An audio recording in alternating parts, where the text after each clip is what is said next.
Some Republicans today argue the military has become sort of marred with a sentiment of wokeness, some social experimentation. Do you agree with the sentiment that the military has become too woke? I don't agree with that, but let me finesse it. So when it comes to wokeness in the military, I always push back because our military is not woke. I would say that there is civilian leadership of the military that is woke. I see. Okay, so there is a difference between the leadership and those that serve in uniform.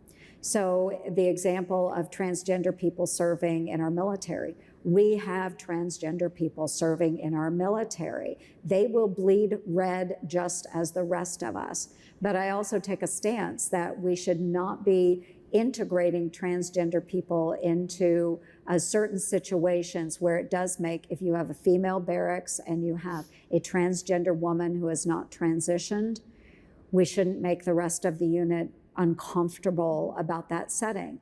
There are certain accommodations we can make for that transgender individual. But if they bring value to our unit, if they have specialties that we can use, especially if we want to maintain an all-volunteer force, we want to bring that talent into our services. And I know that's controversial, but again, I'm looking at what's good for our nation.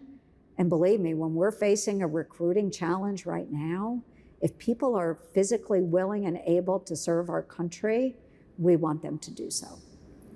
That's a delightfully refreshing and nuanced perspective.